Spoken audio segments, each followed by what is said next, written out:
dey bechu let me say adiu kromo ha enkrofo di nsem hu ankasa enkrofo binum na me hu ya mobo edru ho ebekum ihu atias well and enkrata ben sana ebe adwa e wo mopono so as usual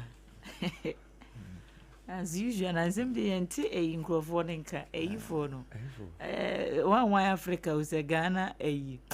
ya na me refri kra Accra Times another wo no I think at times once be an say no more surprise yeah na say mo say hu o match ba o mo eni o mo de bia ka subo mu ni die ebinum ye daily oh yeah na ebinum so by weekends ebinum so by midweek yeah ebinum ye sometimes ebinum so ye once a while say no oh me plantain chips here na me say na no wa hene rascopa de no ya e ba bre be ne bre oh me plantain chips here me ye ho adwuma Odomankuma crisps okay na body ebu say ya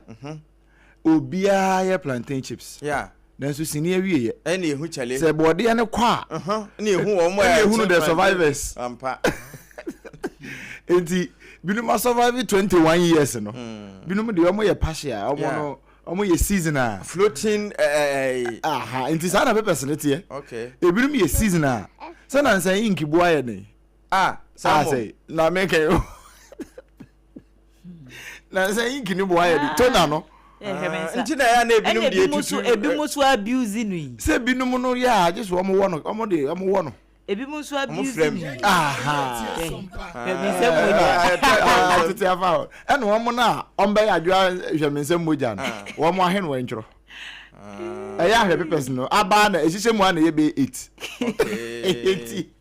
oya de ya ebe hwie aguso to no ntro bebre na ebum obama yinkini mom bebre okay ena ne awo pe bebre atro no nso nya yinkido do san yo pe ye nya no nya ye nso ampe the irony of life na so na bna ya ma mobna dabi ya ma mobna san so bobna definitely ye besan ka chese ma ya onengu no kre ente ejefo asonwa emu ye hene wo mo pe bia so wo mo asem so ehunu safoa no ponkra we so wo mo di ewuram mo apia no mo time bie sompa so aye krado se wo de sompa pa na som chanu pe nka jangum eja na meka ne mienu abomu taw Ghanaian Times wa ha Chronicle say ya yenken kan Proverbs 21 pandada no verse number 5 busem na nasim bia wo kan ho no Yehowa beken ho nti o de mention say free Ghanaian Times na me kan mienu abom simakitu bi se be ye tiefo betimi abamu ntam okay na yenya kwan so de aye any other business na de any other business na other matters matters arising and now here ya free e be kwa bank esim sa mesew akoto aso ho mesew na data general fo ni nyina ye be line your app omu nyina wo miss calls so mpa nti omo mfo phone no ele bren ene ombe bobna omo nko ade ene ombe bobna sanse ne yeti omo so pa eja enfa Ghanaian Times en shase na Ghanaian Times no che se diaspora fo na Ghana fo ne wo mo etiamo no ne sese no ompe so omba Ghana no Ghana mo makwa aba emu mako oha ene aduonum ya mo Ghanaian citizenship document che se ampom ye Ghana ni pom ye Ghana fo enti sese eno so de no na binyiri sana say the report come on honorable Muntaka Mohammed say mediation niam asumdue da so bibia ye fine you say renewed clash asan ko nipa numa wu omasa akanya mu say na say border so ja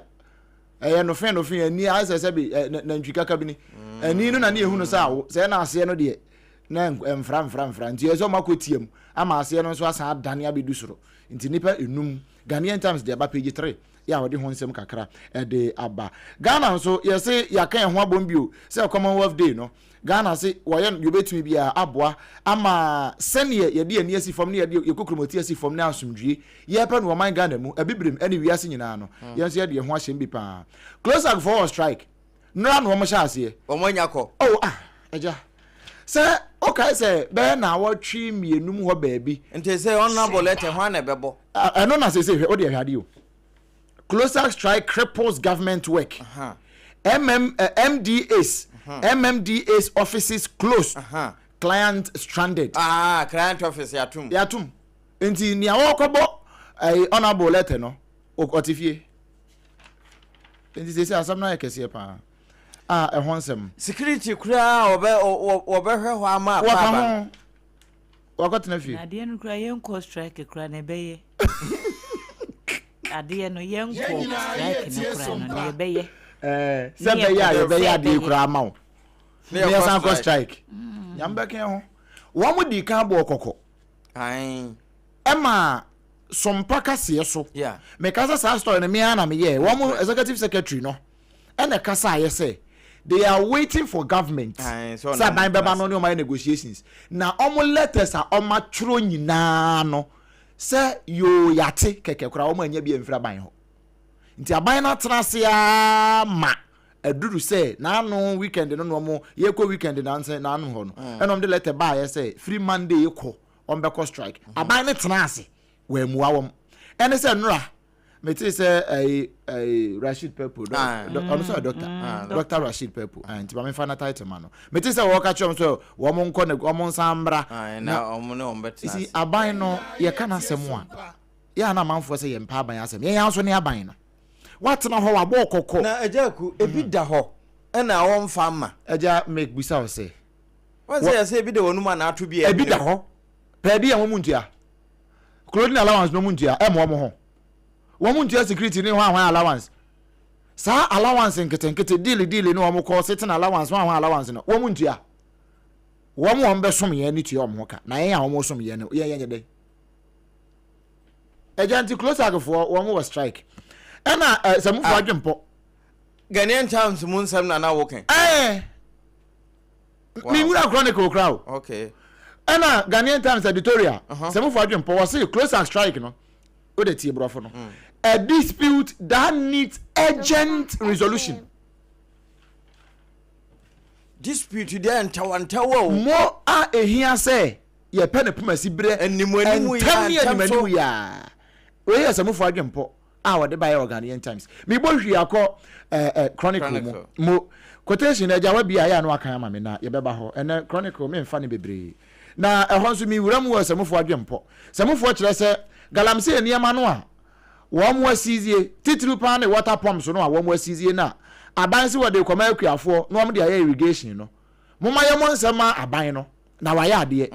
sense se yenya ne sei a anka ma no a wo mo kọ waga a wo mo kọ anko fa Ghana de no a na emum ye nso ye nhwe se nsuo na wo mo de be pompe no enko ye galamse nsuo kro no a because na no medical be catch deda se sa nsuo na ye na wo mo san pompe de kogu atosode ye de so ade mayen nti enye nwanwa sa nyare wabi mo egu so beba obewo akoda na akoda ketua ne kidney ayira na akoda ketua ne nsa ba akuni ho akoda woni mu hwe na ne hoing heart ni nyina ye mercury ne med ne hwan ne cyanide na akofra yensu ne san begu atosode mu ema ye ne mpanifo ni die ne ye de anyenye ma no ne ma no so de anyenye na fei akọ form akoda no na enade na ewumu no etwitwa akoda no ewo yefunu mu eno ne problem no na emom si ade ma won no de semufo kire se ya adwene pa na papa yi woye African Continental Union Consultant Ghana chapter no ye friend Benjamin Anyagre Aziginati wono na ebusa se Ghana reset no eye revolution anase eye work in progress reset no aye de set Ghana no eye revolution anase eye work in progress eye asem kese pa en wo busa page 4 unya bia ebetimi aboa pa na o he revolution anase work in progress eja Ghana fotie okay na give how mo de be ba gift your worry say was send another application ko yes stay of proceedings say we gina court national service ensensem no no so nsem wo ho 155 diaspora Africans granted Ghanaian citizenship omo ba omo nyina ya before omo ba omo say Ghana no wanpe nti Ghana nso amo mo sampa ya gem atum se mo ye Ghana fo why your mo DNA hu se mo ye Ghana fo DNA no de ya na eno no ntansi na emom wa se wo kọ abrochi na so pese oye amononi ni a onkoye DNA e ye nkrata asem ti nkrata asem ni bi na akoso enipa maako wo ha ne aduonum num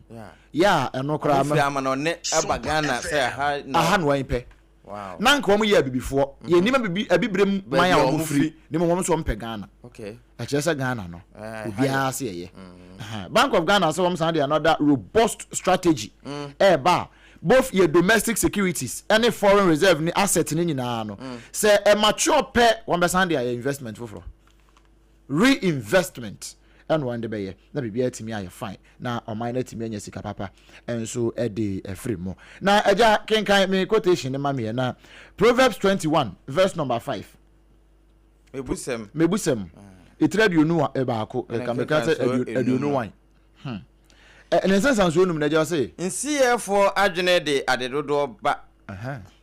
nsiyefo adwene de adedodo na eba na obiara a opere ho no e de ko ohiankomu plans of the persistent surely lead to productivity but all who are hasty will surely become poor another verse says the plan of the diligent leads surely to abundance but everyone who is hasty comes only to poverty. Nti we no chronicle no wo pa kire sen why no wo de na say ensi ye no Ghana for kan ho ana Ghana for asem no wo kan yo ne wo pre ne ho anya ne ho no what is that day kokko hwede obutu kosu anya enti be wi ase no ye pre ye ho ne anya ye ho be wi ase ne asan be ye hiafo ne mo si ye de nsi ye si ye be reset o man no na ye timi aboa ne ye nyina ya aboa o man no si ye wo Ghana man timu de be ma Ghana for saa ne ye timi aboa ban no ene ye nyina ye ho na ye de nsi ye aye o man ne ye a ye bedi ye na mum si ye ne kwakwa aba kwan so de a eja ye bekọ ne aba na akwa te se konkran betina su no kafa saa tena nyinem ende no kure eno na babo na ya sesi obi apesu prove bibi enti eja chire wo yan chire MPP fo se ye no ye betimi ayo mani yi okay aba papa adwene de wo ho plans ne wo ho be ye implement ni yi nya bibi akwantin ka de esese edimpuntu be de faso be ba na de ka what you say it's programs ne wo ho oh very good ideas yes but ye nye ni yi na ade anke sese de relief ka no na abre ka de ka na ho san ba no na de ka da bia ne ho kire ye enenam afi just what you say we sa quotation ye and any other business no one person use you say nye active chambers no so a won't na sa asofo ni binom nka sa de we kura njire asofo ni binom no eno ane so waka say oyi ni kese no o twa ne kese ntu yi ni bafu a o twa ne bafu enhira nka ne oma nti na omamu enhira se oje God loves a cheerful giver eno no mo tai ka o ma o san sere to abodo gu nsu ani dada chi bi onsaka no eno anu ankeka ne ugo no eno na utwa eno so akoda de ye twa ne nye ne duae enyi me bi ho ye twa o ma we mu a eja ne duae ebi nso ho a ye dua nso ye ntwa wo de wa hwe ne ye mpanifo yi bia ye etichafo ya ye ntua o mukai ni o magunu no mu twa eno na utwa sompa ni o magunu ni etichafo na gunu eno no yin twa me pacho de ugu eno na utwa enye personal nko a otie okay I think you are missing something. The ugu no, eno na utwa no. Enye constant, enye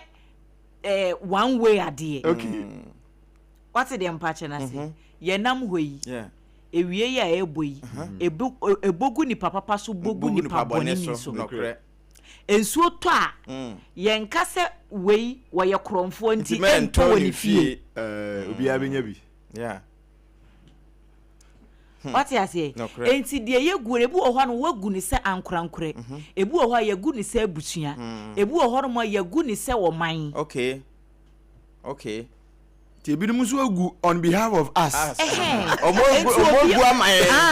Enti obi agu ama wo. Enti bia se wo feel say de wagu no enye no na otwa obi agu bibi yi en wa be twa nti se wo mpɛ de a en ye hwɛ na gu de okay ni aye kan nyina ni quotation san ka mo hwɛ na gu de yeah Ghanaian Times and Chronicle mo mawie esquire ayonko Yemfa Daily Guide. It's what about two na we. Maka ni no okay. So na maka say me body tell because eh obi no. Na Daily Guide nso baaye. Na NSA scandal na ye kan wasa nye gift o ware nko na ye pe stay of proceedings so ye say papa na nkasa mu. Oru ose be 1 year 7 additional charges na dey aka ni old charges ne ho. Ensesi an wo gina 21 charges ano. Ya wo kire se sa 21 charges na bie ni honom a wo gitum. Okay. Enti wo mo ka se ne bill no ye mpeduma no. Enti we ni de bill no mo de ama no dada no a de na wo dash no 120 million Ghana cedis. E bi meka ho. Echiri charges ne bia beka ho na mo bill ne condition ne de. De gina ho ano echi gina fo mienu enso eka ho. Enti eno so ho asem de bi obe ode esa ode ne ID cards no obe deposit ewo registry ho no court registry ho na afi nso eno so ho asem ne passport ne sa na manema ne nyina ese wode eko enti eno so ho asem ewo hanum sei ene akosua ka tun a wode ba obe yiska kura je se okokoje na ode akoyiska akosua ka tun a wode ba was fire extinguishers 419 eno na ya sembisa ways and means extinguisher bakusi benkum na bakusi nifa which be real which be kokonte powder akosua ena wode ato anti fire extinguisher no bakusi nifa so and the ultimate say correct one ena bakusi say fire extinguishers uko companies bebre omu ade sisi we ebo hokwa container no ebo hokwa omomfele bi okana expert say yesi there be say odunja adwuma ko no wo mo hwehwe no eja hwe na inspection when was the last time I would say obi aye inspection adwo ka sisi ye wo de fo asoma no na ti ekosi because bi o ha obedru baby say o declare no be inspection na e was say time aso a esquire kan asem bi emre mu no sa fire extinguisher no esese ewo baby ya se offices se environment nipa wo ho bia eye possible say bibi betimi esi ho ebetimi ato ho say ye socket ye wo plugs ye use camera light wo ho no I'm telling you say on the safer side no enti say ye fie adwuma nka mu na nka obia nya adwam ya na ebi wo menya ye ye hihye ya na ebi wo menkai sa ena afi bia so on say your lifespan nti say we use say we use ye say the time on so a e say we de kɔ na wo san kɔ refill enso bi de ebo fa akuse mfuturo abo ho aba 5 years ebi kura busa ne say de yesi ye no woni etare ho keke enti ni adwo aka no ena ntam ka se fo so ma no I remember sometime be na fire service for be ye demonstration bi efa how to use fire extinguishers a check sa se me ya make a check na me wo fi dada bi mu ene o mo ne nam na mo se o mo ye campaign for sa nneoma ache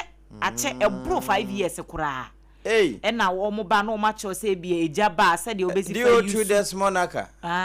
all correct sir na encha do2 se de obesi fa use fire no mo just safety ena ne colleague ba ko a oni ni nyina wie the same year a o nyina the same graduation ono wo achianse sisi ye fe ono so ye DO2 kwa achiado okay ono so ye achianse fire commander me o ma mo heat no nti me enchia o munyina enti no ye besere se nka won besan renew sa campaigns na anka ebetimi aboa na se no ebi nso ye power ebi wo ho ebi bo ho but ja to ba bi kron sisi a ye nsuo ne ye kwakotwen ye kope nsuo ni anwea nsuo ni anwea ye de aba bedum gya no wabra na extinguisher wo enti ni nyina no ya ade bia ha dwene nti wo mu renew sa campaign no enti ka no enya sa ye ka keto ana ka kese esa extinguisher wo mu esa wo mu ono kra mu sa no so extinguisher ni bia mu musa no no nko fa ma kire yen Jerry di obi. Kane no na we kura no posifo anu wo mugina kwan so no. Eto da ye gina wa ye busaw. O fire extinguisher wen. Sesi a yenhwe ye no ansay obi anamu. Na driver for no kura no nenam no. Onima obinum efa na kura nim ne efa ne first aid box enu akohu fire extinguisher. Sa ntontro wa ya wo mo de fire. Ntontro wa no. Wo mo de fire. Ajo asa akoport yi. A shank it. That make me say shank it. Cause ya aye koport wa Jesu. Otuna mu ne ya ka tumu abaka say ya de that send ni ti aka bum bran. We okofa fire extinguisher we. No ma so bi aka. Se si aka se na ba ndia obua wo. Commandina station say see eh. Na go he. Me say eno anu no me say eja da krome de ibi picture bi na me twa obi from Swadru e dey ba ensawam ha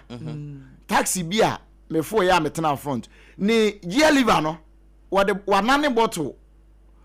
na ode aguso sebe ya ebenya epo say a obi so amwanya ba bia so ade no nyina etise yo ni nyina ho awawa na abani shemse no wanane bottle no say no de plastic no de aguso say yo obetimi asom te sa akura bi esua kai yo na wa kai je na ajo ade to aso na ena no ya kasi ebedi ne ma bi achi a well enti no so wa ha na sa asem ya me be ka ho e de emahia asem se nra ena CID boss ye ma me Lydia donko yes obe briefy press na enkomo ni mu obobo so far issues are aba ya Ghana Police Service for omo eye hu adwuma baby ya investigations akwakoduru nti cases no one after the other na ye wo hwa na ye te se wabo issue fufuro so se na no 6 match BITMISE we de eboa me wa me wi na me fa nkoto me page ni so 6 match na no ye bonsre yi na sofu bi nso a yes wo ye eyi international marriage counselor esan eye sofu yes ne titles ne kura doctor ka ho ya check for nim no ndie ba yes oye well known say oye professional gynecologist sana daily guide for fa no na ye ni abre bonsra no na papa yi international counselor yi wono so di boni wo baabi yesi wono na ye head pastor ya woda Mahenem Christian Center no ye no wo Ankafo Cape Coast na ye friend no Reverend Dr. Ebenezer Kondua wedi 45 years police fo ache no wo mo che na yesi minor ababa wa bi a wedi 17 years a wo ye na sore member e na che se wo sese no ni yesi we kura no be emfie nan nie na asem na koso afei na ne to adadi 4 years na msi wei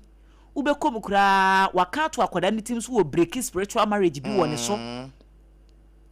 na de ye arehu wo mu ne say woni akoda no engage in sexual abuse ade na no wo ye no na no wa record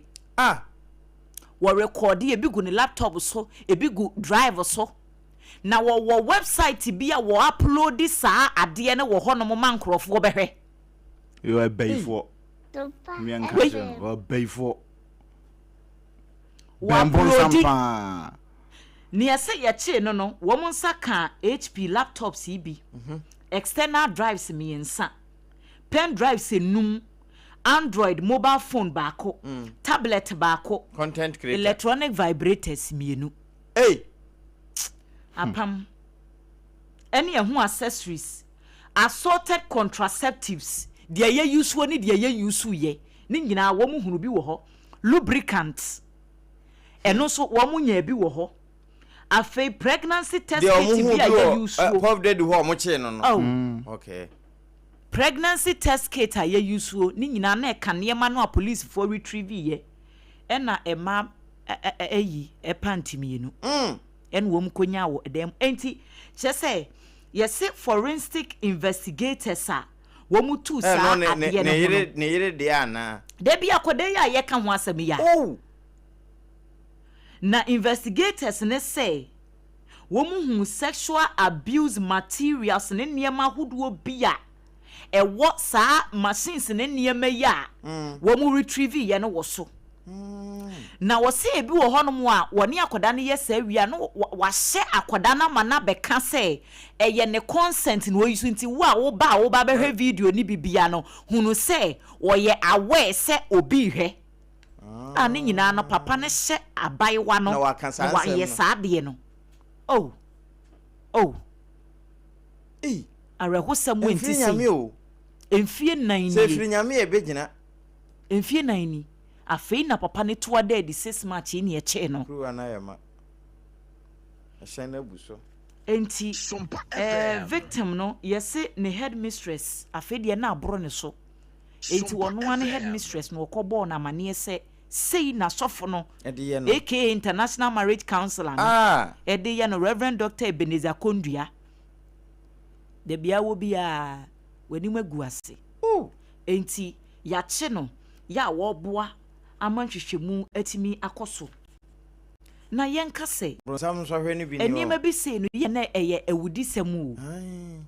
enye se bia watwetuo wo bi so ana wafa sikan bi awo obi ene che se wadi ewu majwa we no obese honhom bi betimi a manipulate no ana na honhom na manipulate no ama ho kwan we nyame nipa honhom bo ne betimi a manipulate usa na manipulate wo so manipulate ni bi honhom kro no eye wo a wo so ye ni bi nya no ne so ka say Satan go away from me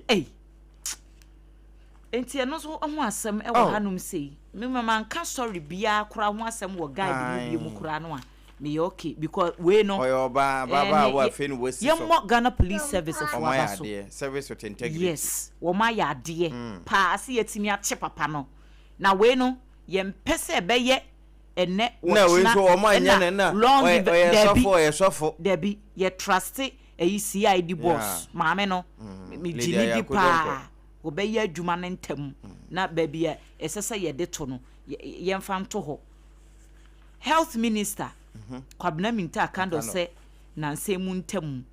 wo mo ahunu se hwehwemu no kyese oha mu chichemu aduoson 70% of my population no oral hygiene enye oral hygiene nkoye ahunidie wo yanum no enye e wo fom Pepsodent wo ho nso Pepsodent wo hoyi do the true anopa ne anwumere keke wo ye wan wa wi wo de koto eyi mouth spray akoto toto eniema bi ade betu wanu moment mi ne brano ne ade be spray wanu no yes you do the two anopa enwumere president ne boonye din wo to ba akoto ho no ma be yusu unhia eyi bia biem president na wo sen yes enum ahonidie ne wo fom kra dodo no a obu ho no a ogina wo nchen kra edin enye enti womo o san lecture wa na wo preachiu enye eyi no nko obu ho no mo se de prof kano eyi prophet Dr. Kofi Oduro ebi mu ensiase na eyi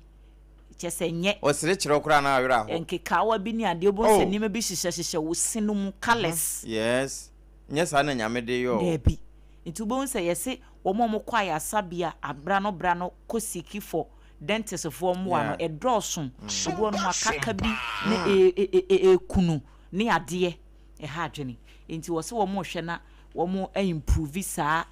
campaign no de ama oral hygiene netimi akonkan mpox so ba ye efiri May no mu nipa nwotwe na akun wo mu eye monkeypox no over 1000 cases and wo mu akonfirm ni nyina nura press briefing na omayimra sebedwom health minister de ekokoto dwanti no anopai ensemu a daily guide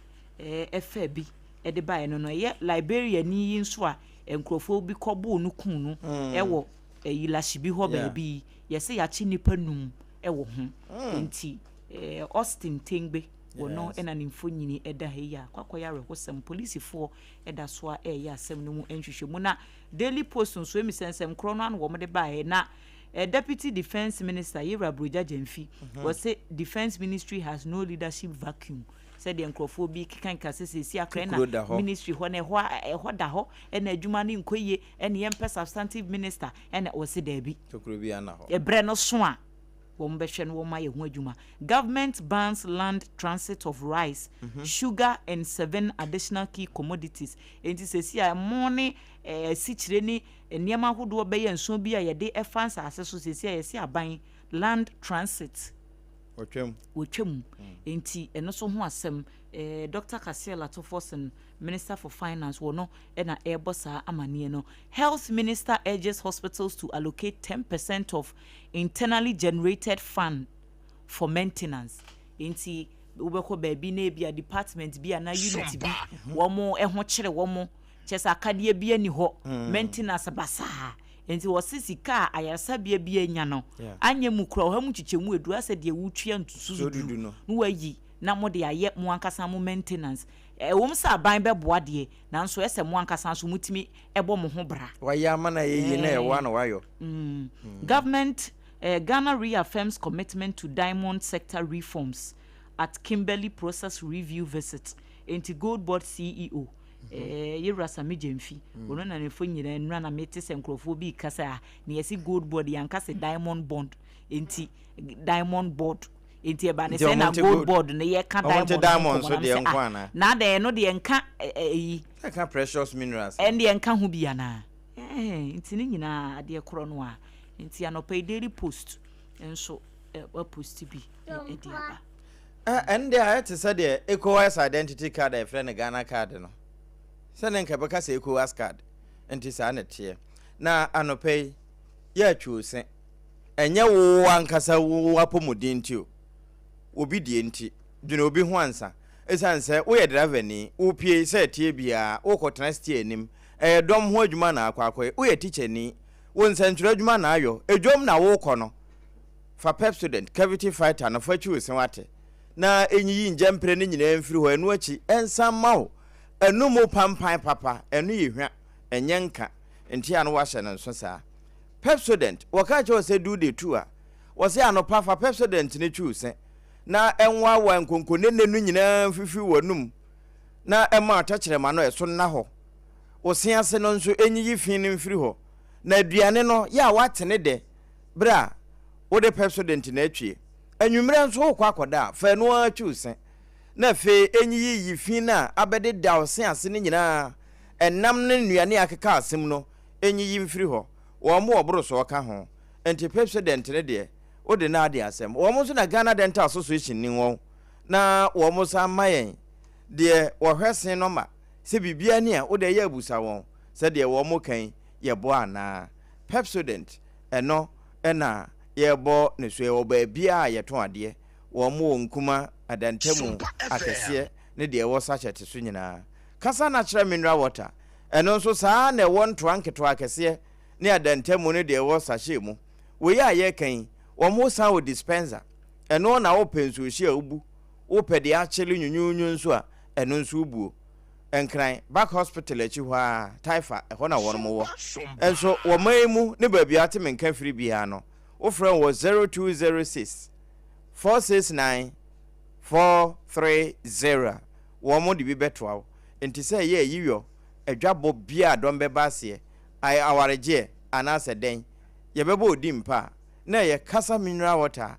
so refreshing no Hajia special local foods aduane pafie hacho atomic hwa wo ye adwuma da wo mre ho enkwampapa abomu papa bi froye papa bi no na Hajia ye ho adwuma aduane no minim ne awo pe se de abomu da so na de enkwangu so fufu kuromaduane no Hajia na ye enti ne ye kase local foods no ho na ahemfu didie enti michiriwe utimi didi o Hajia ho na aduane nso ho te na delivery for no nso ho ha wo maduane a ye de asoma asama ma ho da 0246 359921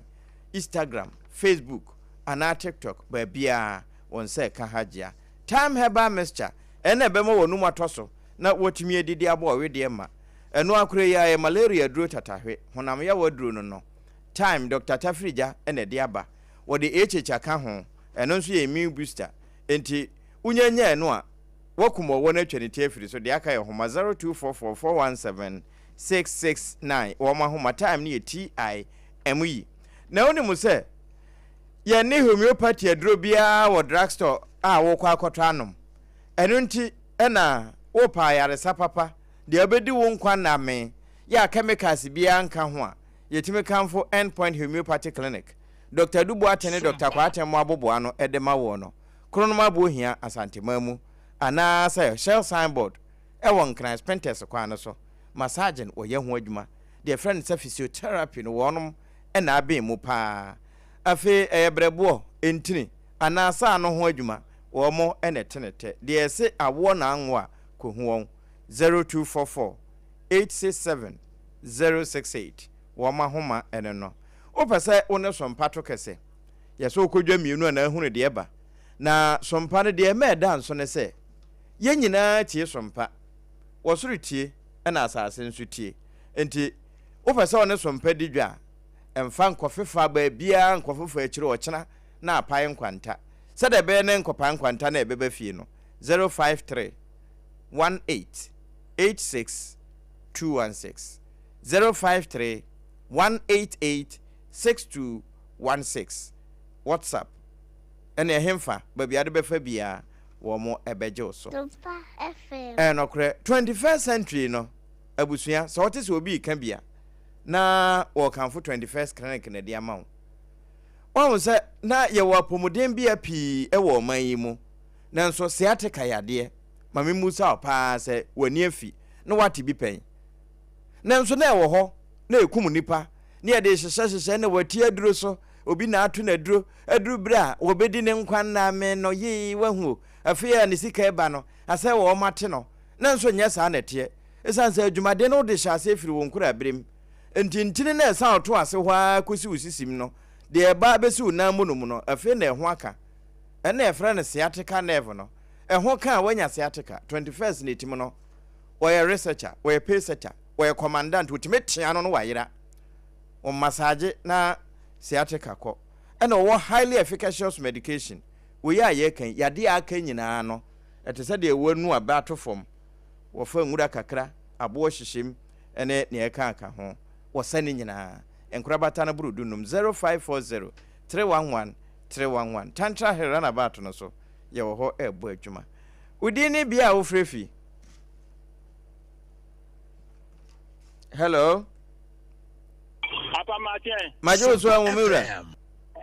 Kweko otemi ka free 37 SOMPA 37. Mo yenti on free SOMPA 37 ajaku.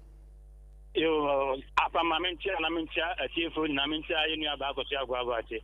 Ewra Dr. Alhaji Mahmoud Baomia. Henry na nabu ati na nabi okọ first right. Ewra John Board ye mame bi fisa okonsin. Apa na men ka se de mama matite de mama ti America and Iran talk a bit more affect Ghana. I mean, no, I am one kakla. Na mitaka temi de bia yam penin for ka temi se wo tren won sabako e hwu so enai na aka nyina e hwe so e bi na ebe yo 2024 ebe to aba na president ma be ka kire se Gabriel yam to aba ma no ba yo ba be tan Gabriel no ba se de asofo ko no ti hu yin akula biem na mlane wo dada 2024 ebe to aba na president ma be ka kire se yentu abama no ba ya galamte wodi da ochi mi uni betu ache oba ye ba bia ni entu galamte da ayo no ani ku nke ne ho eye galamte ne ho ni entu galamte ake ye 2024 ye betu abana president ma be ka kire ye se yentu abama no ne atro 14 ebe ka kire ye tu abama mu fumba koko mu de be ko 6500 oba ya 3100 ne kura na na egugu adema ekuafo no si no mi bia na ma mu 2500 de ye titini se Osumi esi enimu ya ye sebeti koko subium utan vafe na pede mama ye dinde o sebeti subium je o ba se o bebu ya bela yesu wa ma so be bibi abo o ba se o be bibi ama wo onu ogusia ete ogusia ne unu ya 2024 na wontimintia ne ikura wontimintia o sai check na ba on so 2017 na we tinya ko to private jet pede mama e tu di o ba de onu ogusia prope ana mu de mu di ye na me hwe na me da ti apam mene nyame toa so ne nuanom ene Ghanafo ene nti ena o reset ye no udin bia o frefi. Hello Apam. Hello Apam. What do SOMPA o? SOMPA e ma ketuapa ne pemiche oni we eyifoni nyina o munyina ajo so de radiasi ade chika so ati amen o chi yanka o chini ankle yanko bocho idi kan say fire for asam ya yeke ne pe ya da ka fire for say tanki entimi en kwanka chacha ne companies bebe ne sese bebe ho abisi na onye dwuma aya no kro identity fire for na want to wonko onko nkai dem first fire for communities no want to come out and feel for the show community center no want to attract one this one call farmer who say they will feel who you say we should be doing over chatting na what total station ko chatche what taxi station ko chatche on for no want to ko identity want to ko I want to say no ma asemi dim press jeje actor ifedim wo wona someone opposite wo kwa obotu ka no take je okeje kwa won timi ndimi no but we sa nsu we sa ida ba de no botu akwa abonta kwa yen ka che ga man ko ya anka ye die ntina wo muntimi amani asamu si sa akadina se wonia eto no akadina se wonia to won timi ko asambe ti ya na ta o ka chon se wo from wo ti ya wo bo kan we no obegbe ti wa se ta ma wona shi na wa cho report hadenti yes wo me ni fi sa wo mo no bi le bo to ta fo se ni asam na ba wo ba ka ta hwe ni ye fa ni se nsi sa so ko dum mo ankle me da sapa na odi ano pay udini bia ofrefi Good morning. Good morning, sir. Pacho, from a brighter, make us a pray, Musuka. That's into you. Umpa, Yame, Papa. And should I want to Abraham, Daka, Mano. Okay. The human right line, by a family nano. You have a corporate Yamuna, Mapas, and amen. we have